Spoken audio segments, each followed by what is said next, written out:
بسم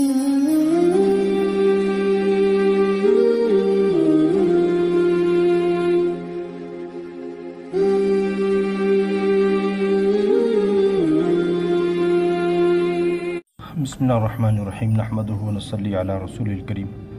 سفر کی وجہ سے پہلے کوئی ویڈیو نہیں بنا سکے۔ رمضان مبارک قریب آ رہا ہے تو اس کے لیے متعلق حدیث ہے۔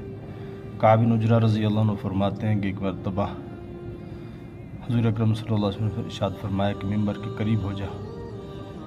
ہم ممبر کے قریب ہو گئے، حاضر ہو گئے تو آپ صلی اللہ علیہ وسلم نے ممبر کے پہلے درجے پہ قدم رکھا تو فرمایا آمین، دوسرے پر قدم رکھا تو فرمایا آمین، پھر جب تیسرے پر رکھا تو پھر فرمایا آمین۔ ہم نے آپ صلی اللہ علیہ وسلم جب نیچے اترے تو پوچھا یا رسول اللہ، ہم نے آپ سے آج ایسی بات سنی جس سے پہلے کبھی نہیں سنی۔ تو آپ علیہ السلام نے فرمایا کہ بھی حضرت جبرائیل علیہ السلام میرے سامنے آئے، جب میں نے پہلے قدم پر آمین رکھی تو انہوں نے کہا ہلاک ہو گئے شخص جو رمضان مبارک کا مہینہ پائے اور وہ اپنی بخشش نہ کروا سکے۔ میں نے کہا آمین۔ پھر حضور اکرم صلی اللہ علیہ وسلم نے فرمایا جبرائیل علیہ السلام نے یہ کہا کہ ہلاک ہو جائے وہ شخص جس کے سامنے آپ کا ذکر ہو رہا پر درود نہ بھیجے۔ میں نے کہا آمین۔ پھر جب میں نے تیسرے درجے پہ قدم رکھا تو جبرائیل علیہ السلام نے کہا ہلاک ہو جائے وہ شخص جس کے والدین دونوں بوڑھے ہوں یا ان سے ایک بڑھاپے کی حالت میں اس کو پائے اور وہ اس کی بخشش نہ کروا سکے۔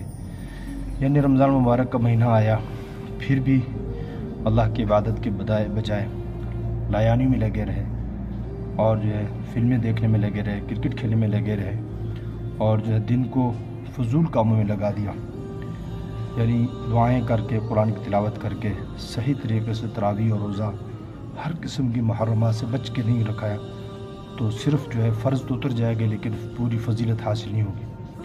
اسی طرح حضور اکرم صلی اللہ علیہ وسلم کے ارشاد ہے کہ آپ کے اوپر درود بھیجنا، 10 رحمتیں آتی ہیں آپ پر، اللہ رحمت بھیجتے ہیں، ہر قسم کے مسائل حل ہوتے ہیں۔ اگر حضور کا ذکر ہو اور درود نہ پڑھا جائے کتنی عجیب سی بات ہے۔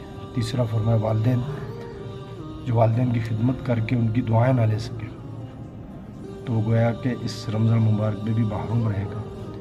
اس لیے جن کے والدین حیات ہیں، زندہ ہیں، ان سے گزارش ہے اپنے والدین کی خدمت کریں اور ان سے دعائیں لیں اور اللہ سے اپنی مغفرت طلب کریں۔ اللہ تعالی ہم سب کو رمضان مبارک کے صحیح روزہ رکھنے کی توفیق عطا فرمائے، صحیح طریقہ سے روزہ رکھنے کی توفیق عطا فرمائے، ہر قسم کے عمل کرنے کی توفیق عطا فرمائے، اور جب بھی حضور اکرم صلی اللہ علیہ وسلم کا ذکر آیا ان پر درود پڑھنے کی توفیق عطا فرمائے، پورا درود پڑھیں اور والدین کی خدمت کرنے کی اللہ پاک ہم سب کو توفیق عطا فرمائے۔ وآخر دعوانا الحمدللہ رب العالمین۔ السلام علیکم۔